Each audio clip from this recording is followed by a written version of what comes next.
Welcome to Barrier Breakers, a podcast celebrating resilience and triumph over adversities. Expect raw, honest conversations filled with practical advice and life lessons. Now on to today's episode. Welcome back to Barrier Breakers, episode 13. We are here with local barrier breaker from East Tennessee, Tommy Kirby. Hi, Tommy. It's wonderful to have you today. It's great to be here. Thank you, Tommy. So I know Tommy. We've worked together a lot in the real estate realm. Tommy is an owner of a local home inspection company. Okay. And just one of my preferred guys. They do great work. Tommy's an amazing human being. And Tommy's here because he was listening to the podcast one day. I don't even know how we got on it. I was in the middle of showing a house. So later I checked my phone and a text message from him was like, here's what I went through. And I was like, okay, would never have assumed this because all I've known Tommy Kirby to be is an amazing human being. And we talk about this all the time. I would not have assumed what some of the stuff you've shared with me was true. Yeah, so we're not gonna start there first. Spotlight. Yeah, we're gonna start at the beginning. Okay. So you know how we do it. We'll load it from the beginning. Tell us about Tommy's growing up in the Mascot area of East Tennessee. Yeah, so I grew up in East Knox County, Corrington, Mascot area. Went to Carter High School. So had a pretty decent childhood. Pretty happy. My mom was one of these happy-go-lucky, positive, very encouraging mothers that was just like always softly pushing, encouraging you. But she was kind of one of the OG free range parents, and kind of let me do my thing and figure life out, and was there to catch me when I fell and encourage me along the way. My dad was over the road truck driver. So I didn't see him a lot. We had a really good relationship, but he would leave for a week, 2, 3 at a time, just out driving the truck. So my brother was kind of a father figure in my life growing up. Parents divorced when I was maybe 10 or so. They did not get along. It's pretty heated at times, and they got divorced, both of them remarried. My stepdad kind of found out was an alcoholic. When he was drinking beer, which was almost every night, he was a happy drunk. Yeah. But when he broke out the Seagram 7, it was not pleasant. So the gin came out. Yeah, it was like just all the deep, dark trauma. I mean, just like it was, at times could be bad, verbally abusive, at times, a couple times physically. To you or your mom? Mostly my mom, verbally to me, both to my mom at times. Yeah. So, we would leave. There's a couple times we just packed up, left and come back. But, like the older I got, and I just learned about just people and just like, he's just having this human experience. He had his own trauma he was trying to deal with, and he was coping by drinking, and just, so he passed away probably 28 years ago. I was in my mid-20s, but, we went to the hospital, and on his deathbed, we just had a little moment where I held his hand, and he couldn't speak, but he just, gripped my hand really tightly, and I said, it's okay, and just had a good little reconciliation there. Wow. I mean, he was just a good guy, but just, God, he just had this problem. So, there was that. Apart from really that, man, my childhood was pretty good, fortunately. I love that. We've talked about divorce here before. You listened to Tara Jones' episode and how sometimes it's what's best for the kids. If humans realize, spouses realize we're just not good together, it's okay. Yeah, absolutely. I believe that. So after that, went in the military briefly, got out. I didn't know you served. Yeah, served in the Navy. Okay. 13 months, 20 days. That's another long story. That's a shorter story. It's a shorter, longer story. I can make it short, long, But, got out just trying to figure what I wanted to do in life. Got a job at the railroad, which was like pretty good job. Here or Alabama, because I know a lot of people. So I worked for Norfolk Southern on the Northern Territory back then. So it was like Virginia, West Virginia, Ohio. I did that for a little bit over a year, and I kind of discovered I like my freedom and autonomy, and I wanted to do other things. So I quit the railroad. Nobody really quits the railroad. It's a good job, good paying job, great benefits, but I just felt called to something else, and I Mhm. liked my freedom. Kind of find out I like my freedom. Yeah. I want to take a week off. I don't have to like beg for permission. I want to do something, but Sure. so I got into real estate. Actually, Mhm. got my real estate license, and I didn't know what I wanted to do. If I wanted to like be an agent or invest, so Mhm.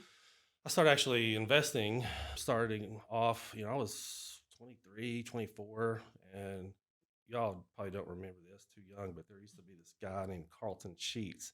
Had all these late night infomercials, no money down real estate, all this. So I got that package and I went kind of gangbusters on it for a year or two and started building up real estate. Mhm. Bought my first little house, bought it at auction for like $12,000, put 20, 30 in it, and it was worth 120. Got that money. And Nice. I kept just snowballing. Snowballing, yeah. And then, like, within 2 years, I think I had like 70 units. Mhm. So, just some sixplexes, 12plexes, just some other things. And I had a title issue on one of my properties that I bought. And it was a property where, if you look at it, it looks like it's all one big 64 unit complex. Mhm. But there was actually 3 different lots. So there's like 28 units, 24 units, 12 units. So at that time, I had done all my own contracts and everything was working great. But I was like, this is kind of a big deal. It's a lot of money, and I was just buying these 28 units. I was like, I'm gonna hire an attorney to write this contract up. Mhm. So I went to his office. I told him I had a plat map, the tax map. I Oh, said, okay, yeah. it's this plot, these 28 units, this is the address, and all this. So he wrote the contract up. Bought the house, bought the place, and then over the course of a year, I dumped all my money in it, and then borrowed money, put more money in it, just to bring it up nice. Got all Mhm. the rents up, and everything was going great. Had all this real estate, and one day I get all these tax notices saying, you owe 4 years of back taxes, and it's like 80,000. Oof. I'm like, no, when I bought it, taxes were caught up. Called the title company and they were like, yeah, we had to pay them, So I was like, get the receipt. I'll be there in 30 minutes. So I walk in, they give me the receipt. I'm like, man, you got the wrong address. You paid, $80,000, $90,000 for, you paid these 12 units. Like, that's not my property. You Yeah. pay taxes on it. Oh my gosh. So, and he was like, okay, hold on a second. This is at a law firm. And I'm sitting there like 30 minutes and nothing. And I'm like, oh, this ain't good. It's Mhm. like Yeah. all of a sudden, like 3 guys walk in. I'm like, oh my gosh, what is it? And they're like, well, you weren't conveyed these 28 units. You were conveyed these 24 units. And and I knew those 24 units, they're condemned, there's squatters in them. So we try for, I was like, this has to be fixed like now, Yeah. fix this. We tried for a year. Long story, very complicated story that was irreconcilable. Couldn't fix it, and honestly, it's like a house of cards. Like, I thought I owned these 28 units. I Gosh. dumped Mhm. everything All your in. money. Now you own these 24 condemned, and then the Mhm. people took possession of this, and so, my loan was through the Small Business Administration. Yeah. Mhm. So they foreclosed, left, owing $700,000 to the federal government. So it's Oh, like, jeez. and honestly, it was like a house of cards. It Yeah. was this, Oh and my hindsight, I'm like 25 years old, and I'm Mhm. like, I don't know what to do. I had no mentor at that time. I was just like, I Yeah. don't know. I don't know what to do. In hindsight, there's certain things I could have done to salvage 1 or 2 of the properties, but I just froze, shut down hard, Mhm. and I lost all of it. Lost all the real estate. This at that time probably $1.5 million, $2 million of real Mm. estate.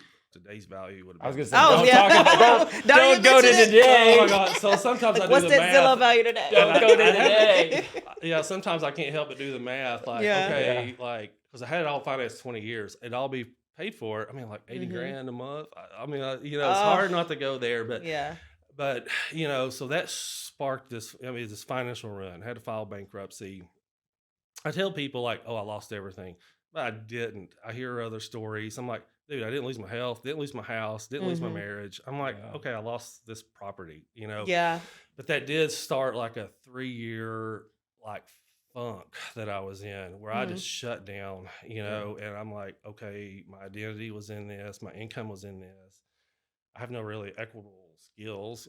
Like I gotta Yeah. find a way to make money. Mhm. So I started mowing. I was like, I gotta start doing something. I was like some lawn yards, I guess. And so I started that, did that, built up a modest little mowing company, and I never enjoyed it. I just hated it. So Mhm. nothing wrong with doing that, but I just my It wasn't your passion. allergies, and it was not my passion. No. So I sold that business and started doing home inspections. And that Mhm. started, a friend of mine was over one night and she was like, you should do home inspections, because I had that, my stepdad was a contractor. One good Mhm. thing that came out of that was just work ethic and just working around him. And, so I had that background. I was like, man, I think you're right, and I know, construction, I know trades. And so a couple weeks later, I was in upstate New York at a 2-week home inspection class. And here I am. But so yeah, the whole financial stuff, and it was rough. But in hindsight, you look back at that and you're like, man, that's probably one of the best things that's ever happened to me. Mhm. I mean, I say that everybody says, oh, it's the best thing, but it really is. Because like, there's the whole identity and ego thing that Yeah, you kind got it out of, of the way young. yeah.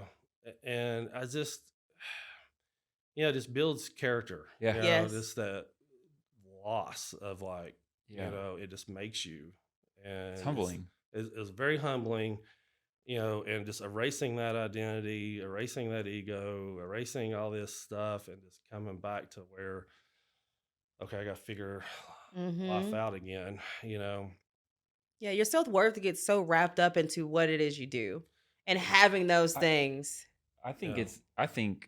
I mean, from outside just hearing, like it's not it wasn't your fault. Mhm. Like it was somebody else's error that you were paying for. Like Mhm. that's just Did you hold any resentment to that lawyer or anyone that helped like Oh yeah. oh yeah. Oh, every worst little, I'm like, I mean, We I just could have kill to him. ask the question. I Yeah. could kill him. I could. I mean, it was like it took me to a dark place because Mhm. like Yeah. it was horrible. It's like, Well, what Yeah. if I yeah. just took all your stuff away? It's Mhm. like, yeah, there was definitely some resentment there, and Sprinkled with animosity. oh yeah, a lot of animosity, and just especially like you said, like in hindsight, I'm like, what could I have done wrong? I'm like, there's Mhm. nothing. I mean, I thought I was making a good decision by hiring. I could have wrote my own contract. Yeah, Yeah. that's what I could have done. But it's like, so yeah, there's some resentment there. Sure. And all of that, we did, like, there was a lawsuit involved. After I had to file bankruptcy and do all that, we sued several parties. Mhm. And my attorney friend kind of told me, he said, well, here's how it's going to play out.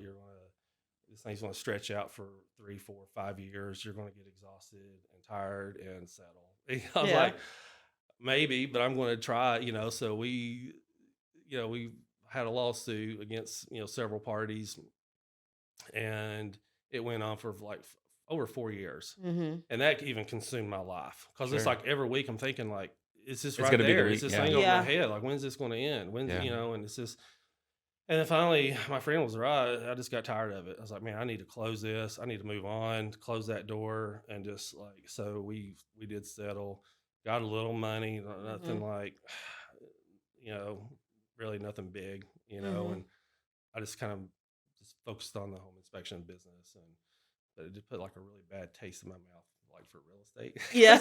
Not real estate, but real estate investing, Mhm. because they just showed me the ugliness of like the attorneys, the investors. I'm like, we're not playing by the same rules, and Yeah. I'm like, I can't win this.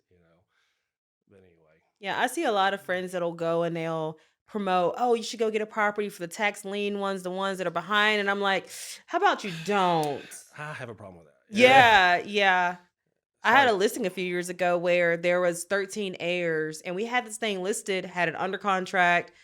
People had passed away, they had heirs. It was a nightmare, and I sold one this past November where it was just 2 heirs. We tracked them mhm, both down. They were in Sweetwater, Tennessee, and we got it closed. mhm, But sometimes it is not that simple. mhm. Yeah, it's very complicated. Yeah. Yeah. Yeah, so I'm like anything with a tax lien problem or when people pass away and they have an estate, I'm like, are we have we done probate already? Like Yeah. I want to know. Yeah, that's crazy. So, but through that, man, I always try to look at the positive. Like it Mhm. really strengthened my marriage, with Yes, my I was gonna wife. ask about your wife, yeah. Well, that all happened. We got married, and like we'd been married maybe a month when all this started Oh happening. Oh, So my I no. was like, happy goodness. honeymoon. It's like- so we She's came like, "I home thought I for married somebody with money." I know. I thought you were gonna be rich. Yeah, luckily she didn't marry me for my money, or that's changed. I don't know, Yeah. but like that just really strengthened our marriage in different Mhm. ways. She was while I was dealing with it, dealing with this, she was dealing with some other stuff like infertility, like Yeah. and just but just she had her little story going on. I had my story going on, and it's like you know, but it all works out perfect. Mhm. Even like in those super hard times, it's like, look back, you're like, man, what would you change? I mean, nothing. I would go Yeah. through it. I'd be a different Tommy Kirby right Yes. now. So, Yeah. like, I mean, but probably a worse Tommy Kirby, Mhm. so in hindsight, I'm grateful for that experience. There is definitely some positive that came out of it. I wanna talk about we talked about the business, so we know that you have this home inspection company. You guys are phenomenal. Have been how many years have you been in business now? So 22 years. Yeah, started in 2002, just myself. A couple years into it, we started adding, a couple guys, Mhm. but yeah, 22 years now, and I really like the work. We get to serve people. Mhm. Of course, real estate can be stressful at times. It's What like, do you mean? It's the always fun. it's all good. Like you just thrive in it, but like it's I like it. I love doing home Mhm. inspections. I'm blessed with like good inspectors and employees that can like work independently and like low drama. When I Mhm. hire people, first thing I do, go to their social media and like, dude, there's any drama? I'm like, Yeah. forget it, dude. I'm like, I do not want drama, and but yeah, I love doing home inspections, and my wife and I actually co-own it, so she's Mhm. 50/50 ownership. She's answering the phone now. Okay. So she's involved with the business and kind of day to day stuff. Mhm. She's enjoying that. She started doing that. We raised our kids. Kids are kind of out of the house now mostly, and but yeah, I want to talk about those kids because I see, we all share what's important to us and what we love most. And for you, when I first started following you 4 years ago, all I saw was your kids, your wife, you guys traveling. I'm assuming you have a love for travel. But you mentioned your wife struggled with infertility. What was a deciding factor to adopt? well, we, you know, even before the fertility, talked about adopting. It's Hmm. something we wanted to do. On the first couple of dates, we got brought up like, yeah, we Nice, think we yeah. would. And yeah, we adopted our oldest son. All our children are from the Philippines. Hmm. Adopted our oldest son 16, 17 years ago. He was 7, Okay. and a pretty amazing little young man, Hmm. And then 13 years ago, we adopted a sibling group of 4. Wow, I didn't know they were siblings. Yeah, so 4 are biological, Hmm. and so yeah, so awesome kids, but Yeah. they're kids, and Yeah. like us, they have trauma just like we all have trauma. Hmm. But that was another raising kids today can be traumatic, Yeah. and this is no different. Hmm. But yeah, they're awesome kids, and it was a blessing to be their parents, Hmm. and still were their parents. I thought the whole parenthood ended, at 18, get out, but I think I'm more engaged now than I was, like, Yeah. Yeah. in their, you know, high school, middle school years, but Mhm. so How yeah, hard of a process was it to adopt overseas? there's definitely hoops. Mhm. Philippines was one of the more easy that you can adopt from. It's what's called like a Hague nation, where there's certain countries that have agreements that Okay. it makes adoption a little bit easier. So it's a 6 to 12 month process, and Mhm. sibling groups actually go generally a little quicker because they're like special needs. I mean, Yes. not many people will adopt 4 kids at once, So it's like, it's like, okay, we need to they expedite those. So it's not too bad. It's a 6 to 12 month process usually, sometimes a little longer, Yeah. but so. And they're all closed adoptions when you go that route? Yeah, they come here for I forget the mechanics of it, but they come here. Then after 1 year, you go in front of a judge. They Mhm. finalize it. But once they arrived here and they get their passport stamped and all that. They're U.S. citizens. Mhm. You have to follow this paperwork, which we only found out 2 years ago.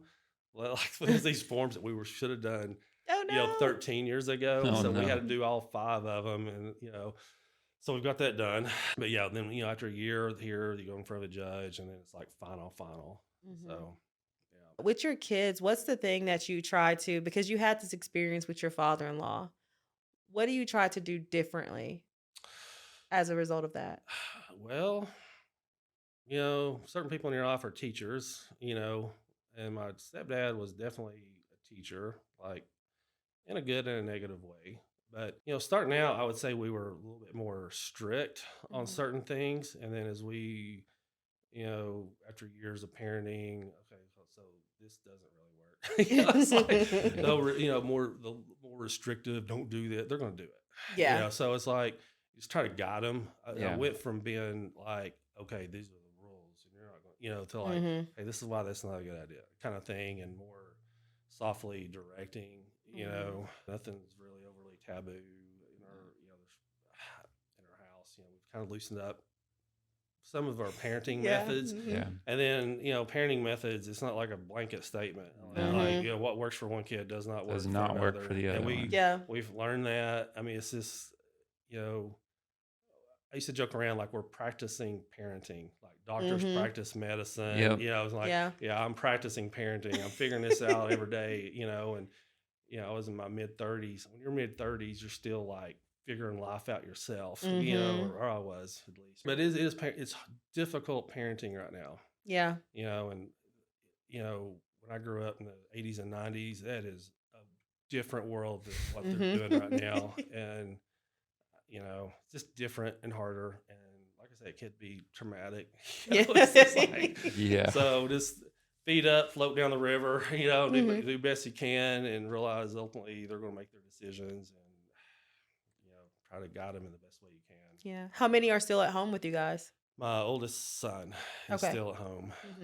and yeah, but everybody else is out trying to figure life out. They're 19 to 25 years old and just trying to figure life out, so yeah. Yeah. With that, have you found that your kids, they're not biologically your babies, but they're your babies, Mhm. Have any of them just you've seen your personality or your traits, what you love, rub off on them? Oh yeah, absolutely. Yeah. So I mean, there's mannerisms that all Mhm. of them will do, and like just little stuff that's like, oh my gosh, that's Tommy Kirby, or that's what your dad. Yeah. There is. I mean, it's like yeah, definitely picked up mannerisms and figures of speech, language. Mhm. Yeah, it's pretty uncanny on what some of them do. Yeah. So yeah. Do they have like an East Tennessee accent too? So one of my daughters does, and she loves country music. And Yeah. I'm like, I don't listen to country, but she loves it. I mean, Mhm. but yeah, there's a little twang in her voice, Mhm. That's funny. and she's the only one. All the other ones still Chinglish, we call it. It's like kind of Filipino, kind of Yeah. English, and but yeah, but my youngest daughter, she's got a little accent. I love that. Do you guys have more plans to adopt or foster? No. No. He's like, I just Oh told my you it was gosh. hard. Think about. He had to Hey, think about that. Yeah. Let me think. No, no, it was a incredible blessing. So glad we did it, and man, we just love it. It was hard, but we're done, Yeah. kind of thing. But yeah, Yeah.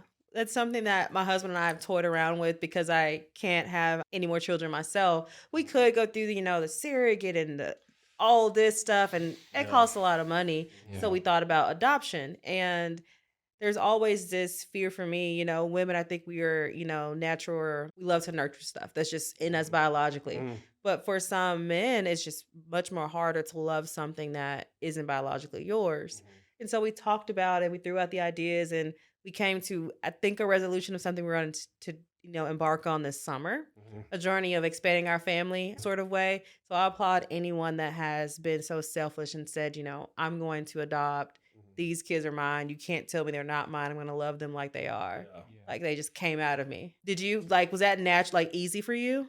It was, yeah, it was. It's like, man, this is my son. I Yeah. mean, from like day one, even like before I met him, just talking to him on the phone, pictures. I mean, Aw. I'm like, man, this is my son. It was very natural kind of That's thing, awesome. and daughters, but like we didn't get to video the sibling group a lot just because of their orphanage. But like with my son, we got to like talk on the phone and stuff. But yeah, from just seeing them, it was we kind of started bonding then. And when we went to the Philippines, yeah, it's just kind of natural for the most part, and then that kind of grew over the years, and it's it is a little complicated, Mhm. and but overall, man, it's just been pretty amazing. Yeah. Gentry and I are fairly new. Well, you have like 7, 8, almost 8 years in parenting. I mean, he'll be 7, He'll be so 7. yeah. Yeah. Yeah. So what's the But advice you can give to us is yeah, lay it on us. yeah, on the other end of the spectrum. We'll get it. We'll talk later. We'll talk later. I'll say this, but then once this is off, We'll have the real I'll give you conversation. you know, if I could go back and tell myself like 10 years ago, realize you have very little control. You can try just train them, guide them. Ultimately, they're going to make their own decisions. You're going to get mad and frustrated, but It- don't just realize like I said, feet up, float down the river. I mean, you can do the best you can, but ultimately they're going to make their decisions and live with them, and just love them unconditionally along the way I and support them Yeah. and, just try to be their biggest cheerleaders.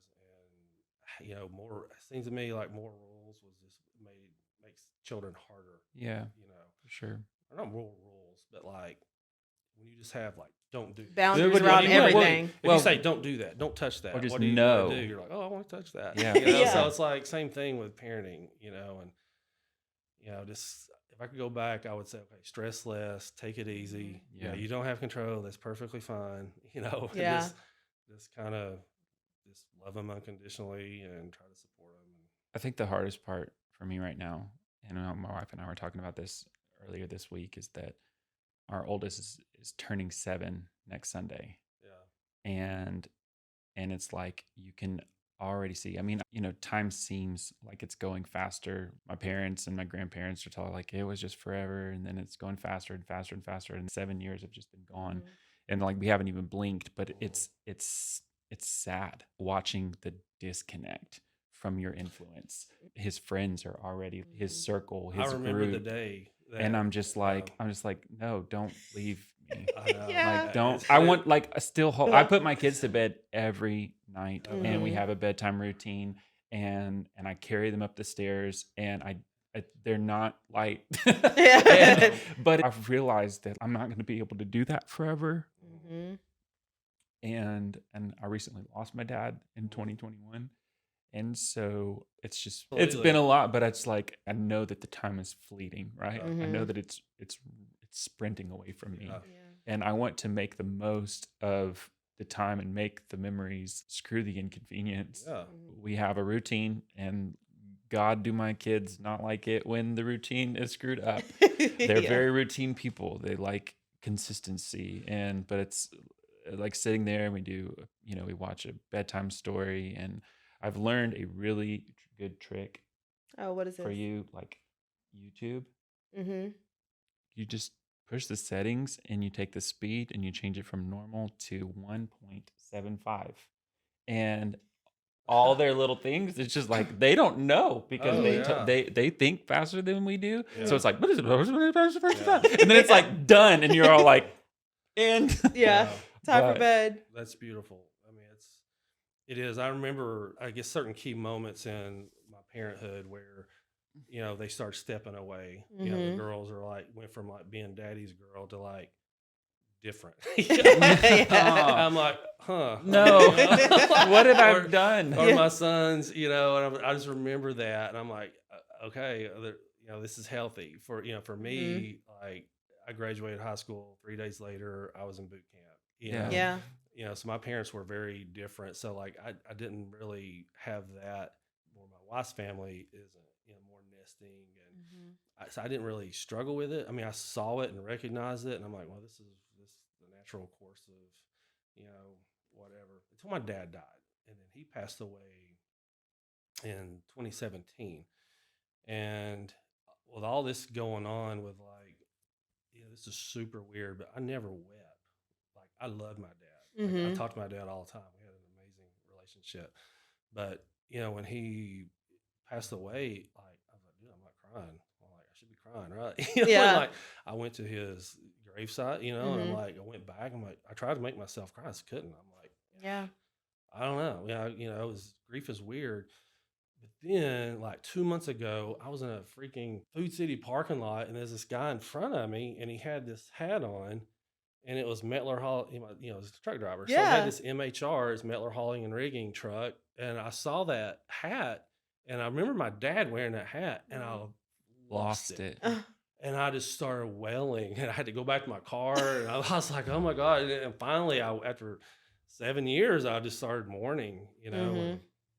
But and then that whole remember that song, "We'll get together then." Dad. The whole you ever heard that song where it's about the dynamics of father and son, and Yeah. he keeps pushing it off, but like the night my dad died, we were supposed to go see him. He was in the hospital, and I'm like, I'm taking my boys to a hockey game. So I took Mhm. him to hockey game, and then that's when he passed away. It's like, God, I mean, I lived with that for kind of a little minor, moderate guilt. Like, gosh, I could have one more time. Yeah. And I'm like, but I took my boys to a hockey game, Mhm. and I'm like, He probably would have much rather you been there yeah, with I your think boys. so. That's Yeah. why I said, yeah, he wouldn't want me there. He'd want me being with my sons, and so it was just kind of something I kind of worked through a little bit.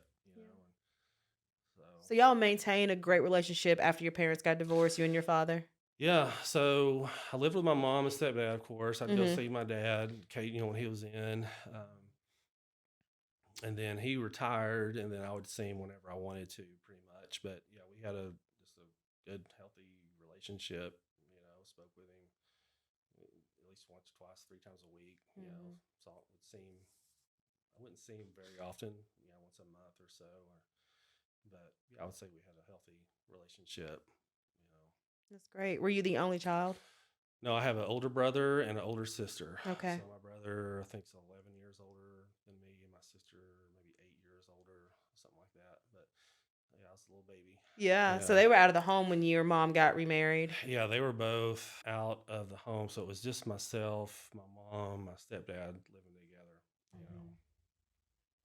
Were you the only one that was kind of witness to your parents like They falling saw a apart? time or two. My brother, there was an incident where my brother, had to come over and kind of like correct my stepdad, and got pretty aggressive with him. And Mhm. they knew what was going on, familiar with it. And, but, my stepdad when he would do that, like the next day, he'd be so remorseful. "Oh, I'm sorry, and it's Yeah. just, my mom, it's just one of those things you do the best you can. I was like, it's abusive. And yeah, you should Mhm. always leave abusive relationships, and at that time in the late 80s, you're like, what alternative? I can see how, like, okay, you're a mom, and like, how do I live? How do I support? Yeah. It's kind of complicated. But Did your mom ever work outside the home? not at that time. Okay. She's had a lot of jobs here and there, but mostly just raising children. That's Mhm. what I remember her having a couple of jobs just here and there, but not like a career. Yeah. It's hard for women of her generation It because is.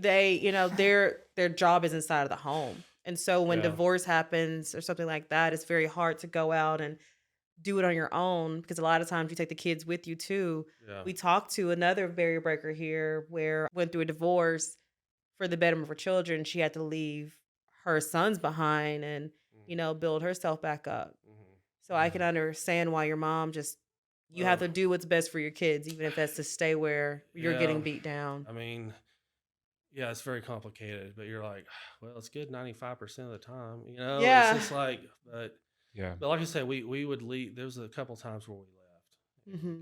we'd move back in, like with my brother, Mhm. and stay there, and then he would be so remorseful and like, I'm sorry, I'll get help, and then things would be good for a couple months or a year, 6 months or whatever, and then not. So Yeah. it's like, Yeah.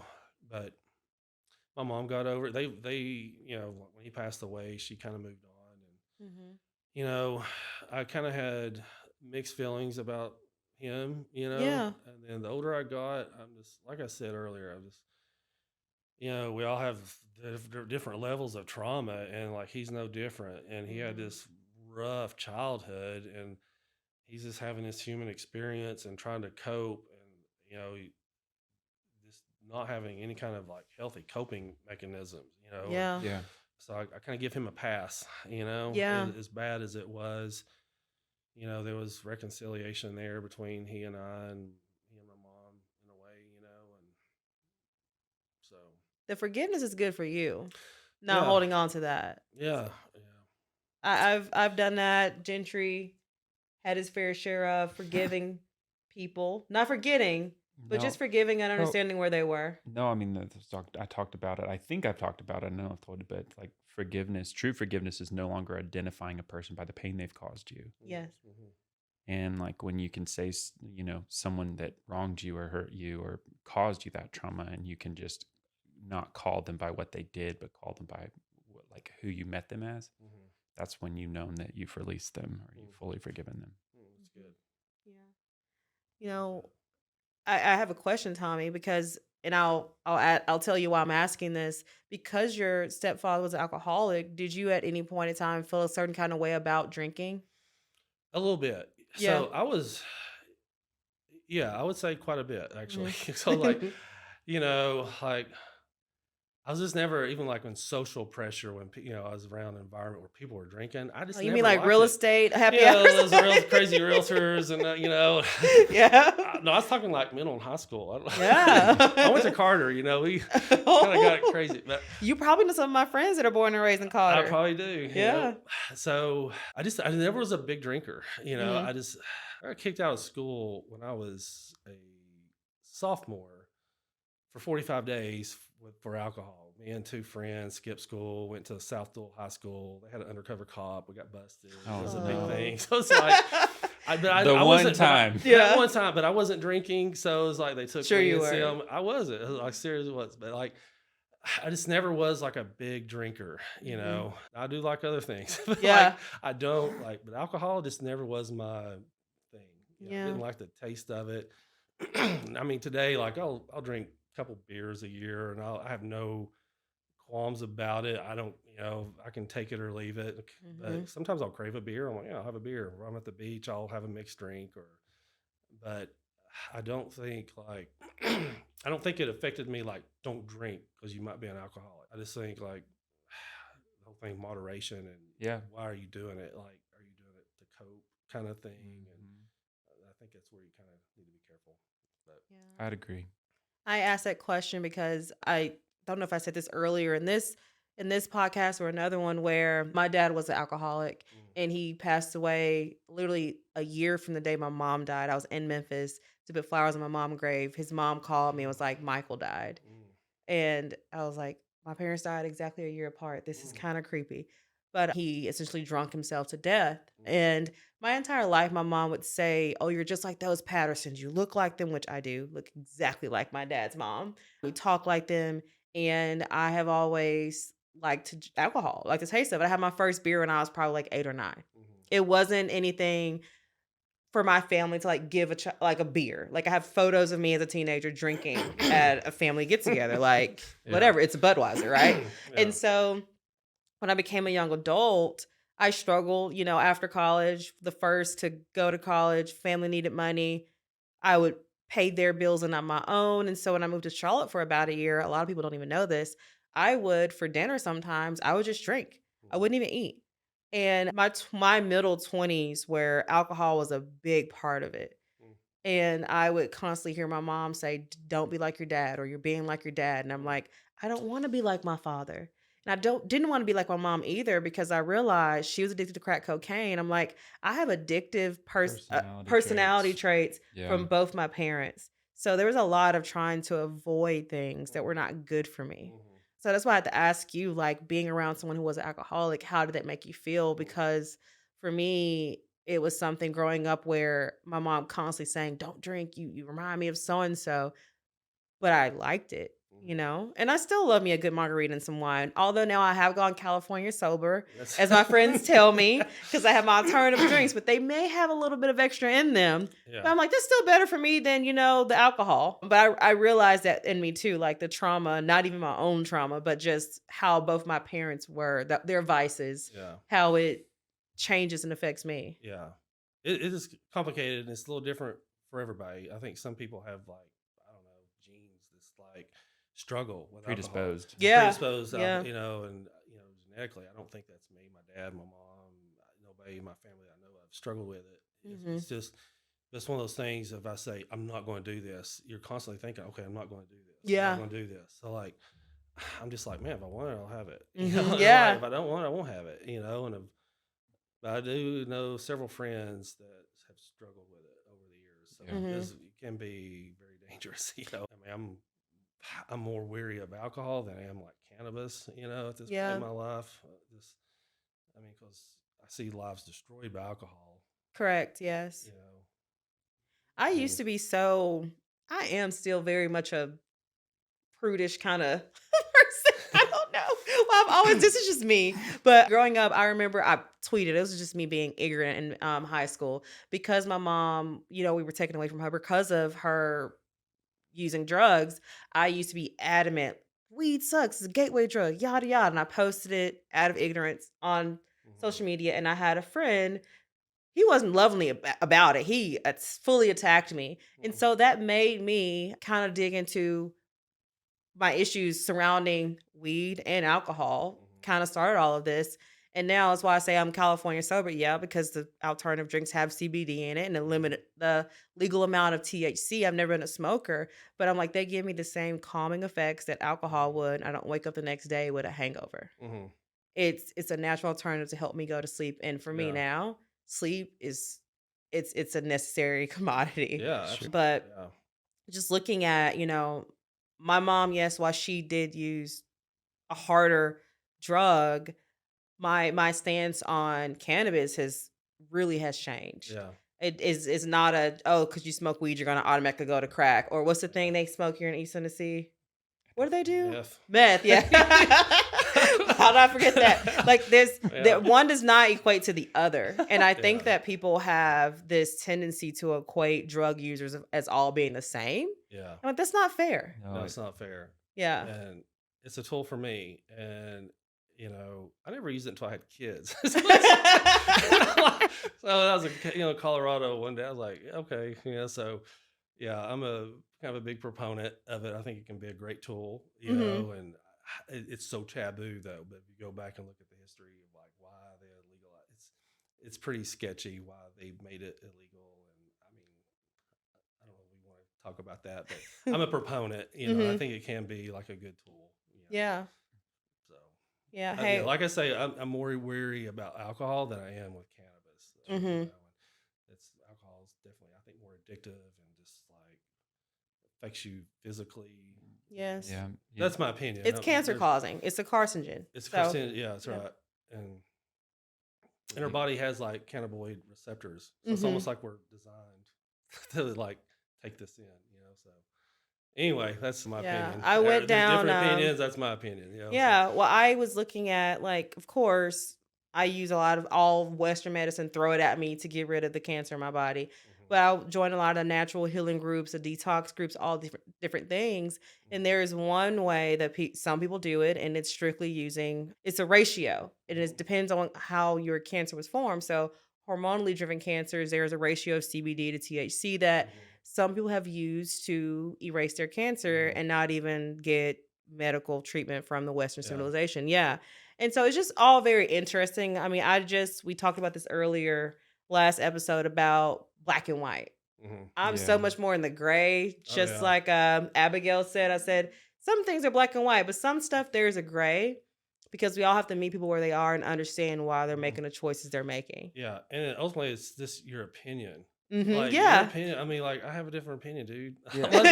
But that's okay. Yeah, that's okay. When did it stop? I'm sorry, I just jumped in. No, I dove off the you're deep good. end, but I'm just like, it's okay to have opposing opinions, and it's completely normal. You don't have to beat your opinion into somebody, and if they don't agree with it, you're just like cut them out of your life. I'll tell you when it started, like the whole cancel culture thing.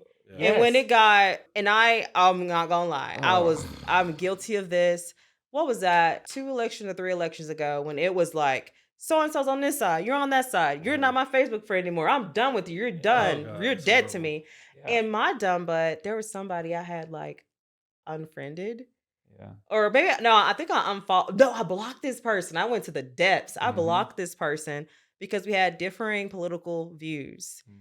And I went to go find them, and I'm like, why can't I find their stuff? And I'm like, you probably were in the batch of people where I was like, nope, Oh, done. oh. But Yeah. that whole canceling out people for differing, I mean, it's For dumb. differing opinions. Yeah. We're Yeah. entitled to our own opinions. That's what makes us different. Mhm. Our diversity, our personalities. You need me, I need you. I Yeah. need what you love. You Yeah. love, you need what I love. Like we Here's- just need each And other. here's the dangerous thing about that is like, you set yourself up in a bubble. Where Yes. The only opinions you hear are the opinions Or the ones that you agree believe. with. Yeah, and you And, want to like, hear. I want like somebody different. Like, I want my uber liberal person. Yeah. It's like, okay, I see that. I understand it. I don't believe, but whatever. And I got this guy over here that's like, both of y'all are stupid. But I'm like, I love you anyway, Like, just calm down, But it's the danger of that is like, when you get in a bubble and it's just like a sounding board. Oh, I Mhm. believe this. Okay, all I hear now is like this. It's the And- cartoon. and that's- It's the Mhm. cartoon and then with the social angel on media- this shoulder and the devil on this It shoulder. is. Yeah. And like Literally, social that's media what it plays is. you like a fiddle. I mean, Mhm. okay, I'm going to start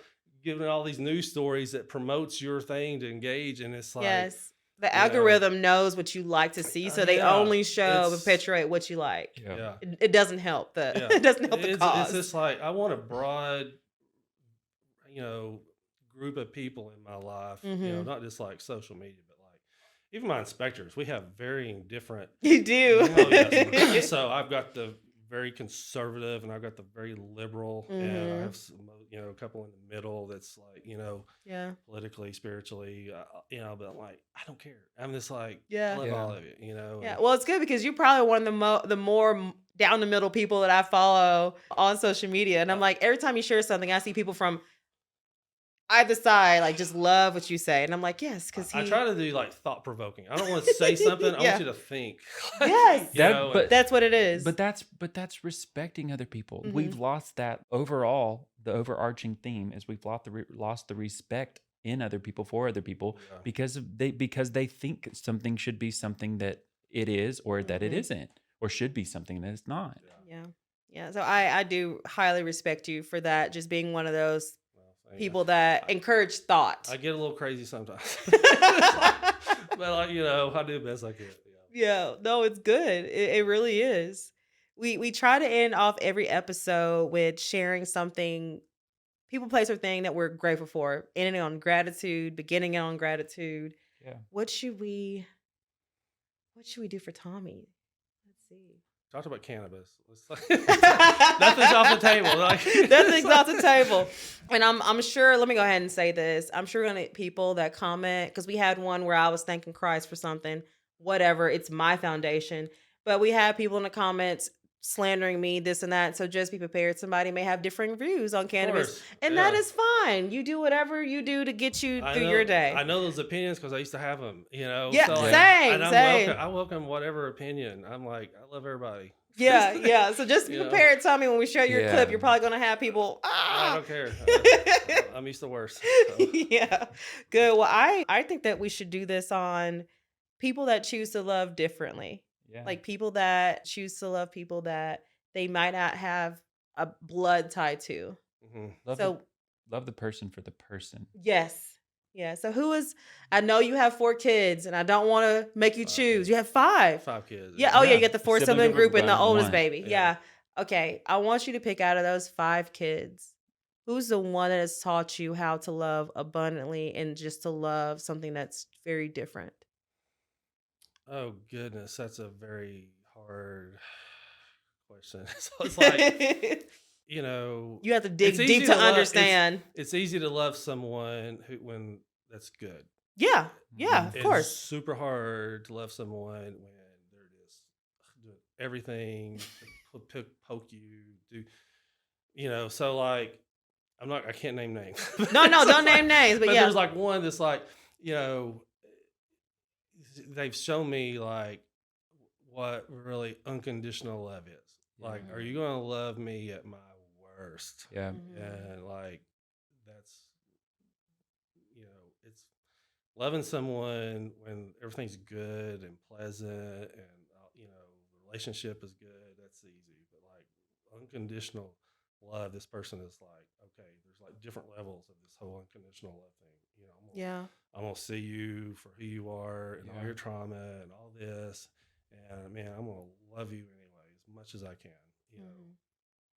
So I can't name the name, but like everybody, all my kids are. If they hear this, they're probably, is it me? Is it me? Yeah, am I the problem? And you say yes. Love differently. Yes. Is that what you were asking? Yeah, Okay. yes. Love Who has differently. taught you Who's that, taught you you to love know? differently? Well, they've taught me more about myself, just about my inner, because all through this story, like there's this other line that's Tommy Kirby figuring out what he believes and all this, and like what is love and what is love, like it's like what is love and what is like meaning and purpose and like so my stepdad was a teacher, my kids have definitely been a teacher, like there's all these people that's been in my life that's like taught me stuff, but it's always like the hard stuff, like the hard moments is what taught me, like Sure. the title issue people and all this. I mean, it's just like looking back at my life, it's like all the bad crap,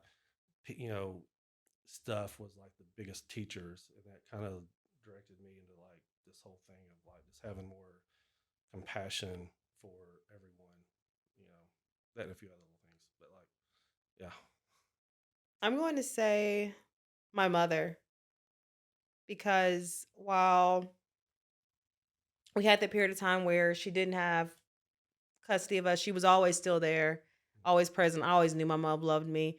You know, drugs were one thing to help her cope and get through the hard period of time she went through. But I want to say my mother has taught me the most, and she's not here with us anymore. And the lessons I still learn from that woman are, I'm already crying. stop it, you're gonna make me cry, Gentry. It was really hard to give birth because my mom always wanted boys, and I thought, oh, I'm gonna have a girl, my first baby, because my mom has all girls, and I had a son, and everybody knows he's just everything to me. And I was so sad to know that my mom wouldn't be here to experience it, because she was the world's, while she was not 100% a mom, she was the world's best grandmother. I mean, those grandkids, my sister's kids, best grandmother. MJ won't have that, but I do have a wonderful mother-in-law who's like one of my best friends. But my mom has taught me, just you can have the best intentions, do everything that's right, and life will still knock you down. And you may go through hell and you will fight and come out the other side. And just seeing what she became before she passed away. I don't believe in making people saints, because we all have our shit, right? At her core, she was a giving person. She would give and give, and she loved helping people. And like I said, till this day, my mother's still teaching me so much about just how to be a good person, no matter how hard life gets, or what you're going through personally. Just still do good and love others. My wife met me at a time when I felt like I was unlovable. Like I felt like I didn't have anything to offer anybody. And she never viewed me that way. I thought it was over. Like I thought it was just me and Jesus the rest of my life.